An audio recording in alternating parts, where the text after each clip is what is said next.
Nadie que vio ese en vivo volvió a dormir igual, no porque se haya mostrado la muerte en pantalla, sino porque minutos antes, la víctima ya sabía que algo estaba mal. Lo dijo o lo repitió, y aún así, no se fue. Este no es solo un crimen grabado por casualidad, es una historia donde cada segundo previo importa más que el disparo final, porque todo indica que el final ya estaba decidido antes de que la transmisión comenzara. Antes de continuar, suscríbete y deja tu like. Este canal existe para contar las historias que otros pasan por alto, los detalles que no encajan y los misterios reales que siguen abiertos. Activar la campana es la única forma de no perderte lo que viene. Valeria Márquez tenía 23 años y una vida que, vista desde fuera, parecía en ascenso. Era influencer, modelo y emprendedora. Había abierto su propio salón de belleza en Zapopan, Jalisco, y solía transmitir en vivo desde ahí, mostrando su día a día, productos, rutinas y momentos cotidianos con su audiencia. Nada fuera de lo común, nada que hiciera pensar que ese lugar terminaría convertido en una escena del crimen. El día del asesinato, Valeria inicia una transmisión como tantas otras. El ambiente es aparentemente normal, pero algo empieza a cambiar desde los primeros minutos. No es evidente para todos, pero sí para quien observa con atención. Su lenguaje corporal es distinto, está inquieta. Mira constantemente hacia la entrada del local. Su atención se distrae con facilidad. Hay una tensión que no se puede explicar del todo, pero que queda registrada. Horas antes, alguien había ido a buscarla al salón. No era una visita común. Era un repartidor que llevaba un regalo costoso y que se negó a dejarlo con alguien más. Tenía que entregarlo directamente a ella. Ese detalle, aparentemente pequeño, es el primer punto de quiebre. Valeria no esperaba ningún regalo, no sabía de quién podía venir, y cuanto más hablaba del tema, más incómoda se volvía.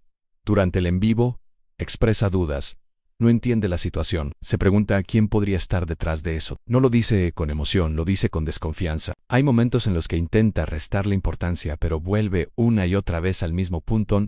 Algo no le gusta, algo no encaja. Minutos después, Valeria empieza a insinuar que quizá debería irse. No lo dice una sola vez, lo repite.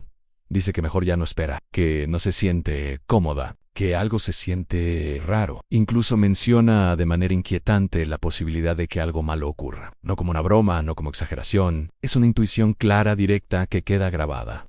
Y entonces ocurre algo clave. Justo cuando está a punto de irse, comienzan a llegar cosas. Primero un pedido de comida. Después, el famoso regalo, un peluche dentro de una bolsa de una tienda reconocida. Todo sucede en un margen de tiempo demasiado preciso, como si cada entrega tuviera el objetivo de retrasarla un poco más.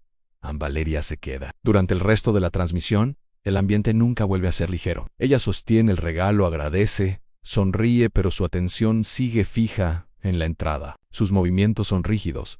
En su mirada se pierde. Pregunta si el repartidor va a regresar. Vuelve a decir que quizá ya debería irse por no lo hace. Aquí es donde el caso empieza a volverse verdaderamente perturbador.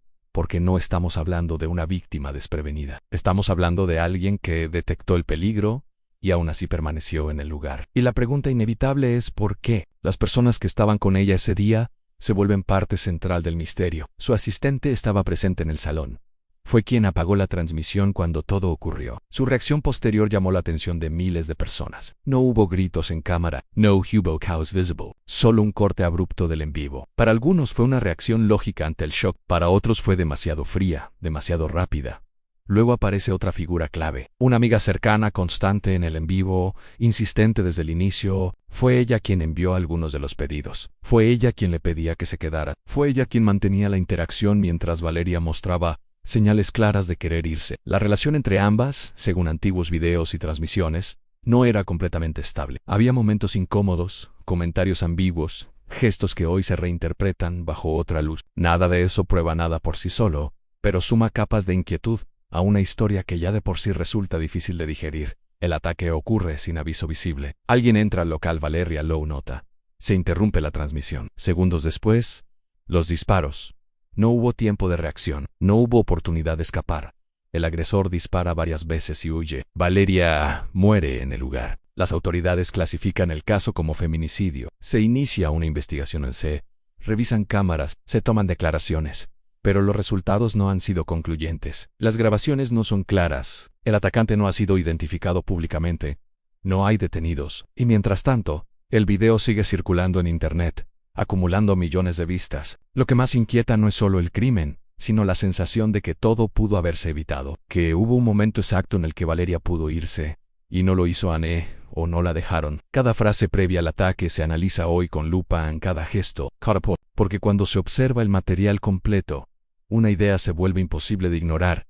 Ella sabía que algo no estaba bien, y aún así, permaneció justo donde tenía que estar para que todo ocurriera. En la siguiente parte, vamos a profundizar en las teorías más inquietantes, las contradicciones en los testimonios y los detalles que hacen pensar que esto no fue un ataque al azar, sino un crimen planeado con precisión. Porque cuando unes todas las piezas, la historia deja de parecer un acto de violencia espontáneo y empieza a verse como algo mucho más oscuro. Lo que ocurrió después del asesinato de Valeria Márquez no trajo respuestas, trajo más silencio, un silencio pesado, incómodo, lleno de huecos que nadie ha logrado cerrar. Porque cuando terminó el en vivo, no terminó la historia. En realidad, ahí fue donde empezó la parte más oscura, la que no quedó grabada en cámara, la que no tiene testigos claros, la que se construye a partir de ausencias, contradicciones y preguntas que siguen flotando en el aire. Las primeras horas tras el crimen estuvieron marcadas por confusión. Personas cercanas hablaron de sorpresa, de incredulidad, de no entender qué había pasado. Nadie parecía tener explicaciones.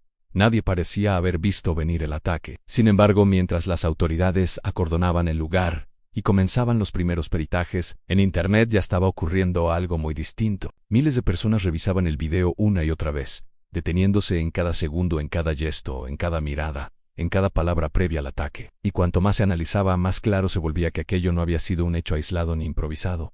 Había patrones, había tiempos exactos, había decisiones que no parecían casuales. Uno de los primeros elementos que levantó sospechas fue la logística del crimen. El agresor sabía exactamente dónde encontrarla, a qué hora y en qué momento. No llegó antes, no llegó después. Llegó justo cuando Valeria estaba distraída, cuando el en vivo seguía activo, cuando ella había decidido quedarse unos minutos más pese a querer irse.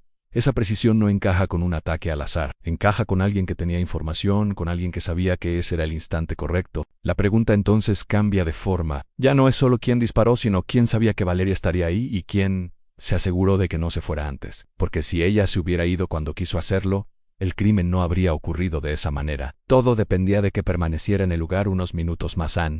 Y esos minutos fueron decisivos. Las teorías comenzaron a multiplicarse con rapidez. Algunas apuntaron a una expareja con presuntos vínculos con entornos peligrosos. Otras hablaron de amenazas previas que nunca se hicieron públicas, de conflictos que se mantuvieron en privado para no afectar su imagen. También surgieron versiones sobre celos, envidia, traiciones y relaciones personales que se habían deteriorado con el tiempo. Pero ninguna teoría por sí sola logra explicar todos los elementos del caso.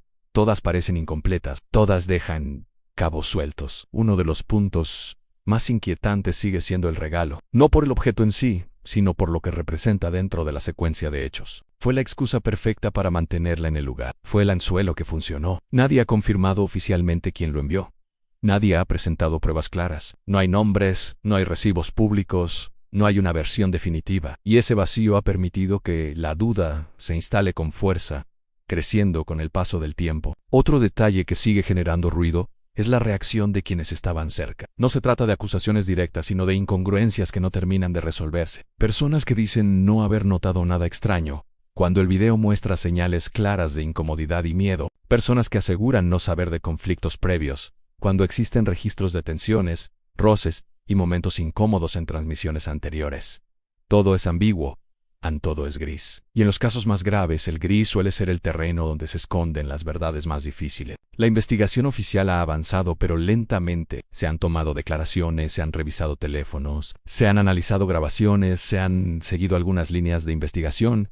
Sin embargo, el paso del tiempo juega en contra. La tensión mediática disminuye, la presión social se diluye, y el riesgo es siempre el mismo, que el caso se enfríe, que se archive, que se convierta en una estadística más dentro de una larga lista de crímenes sin resolver. Mientras tanto, la figura de Valeria se ha transformado. Ya no es solo la influencer que hacía transmisiones en vivo desde su negocio. Se ha convertido en el rostro de una advertencia, en la representación de lo vulnerable que puede ser la exposición pública cuando se cruza con personas equivocadas. En la prueba de que a veces las señales están ahí, claras, visibles, repetidas, pero aún así, no siempre basta con reconocerlas para estar a salvo. Hay algo profundamente perturbador en saber que Valeria expresó miedo, y que ese miedo quedó registrado. que miles de personas lo escucharon en tiempo real, que hubo un momento exacto en el que todo pudo cambiar, un instante donde irse habría significado seguir con vida, y que ese instante pasó sin que nada lo detuviera. Tal vez nunca sepamos toda la verdad, tal vez el nombre del autor intelectual nunca se haga público, tal vez la justicia llegue tarde, incompleta o fragmentada, tal vez algunas respuestas se queden enterradas para siempre. Pero lo que sí queda es la memoria, y con ella, la obligación de no olvidar lo que ocurrió ni las señales que fueron ignoradas.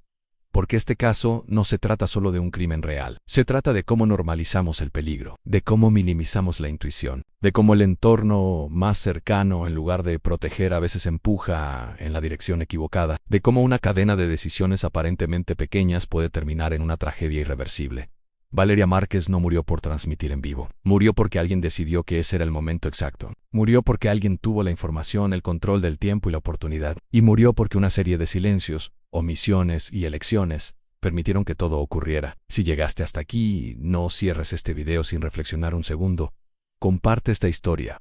Habla de ella, mantén el caso vivo. Porque cada vez que una historia como esta se olvida, se le abre la puerta a que vuelva a repetirse. Suscríbete si aún no lo has hecho y activa la campana. Aquí seguimos investigando los casos que incomodan, los misterios reales que no encajan y las historias que otros prefieren no contar. Porque mientras haya preguntas sin respuesta, este canal no se va a callar.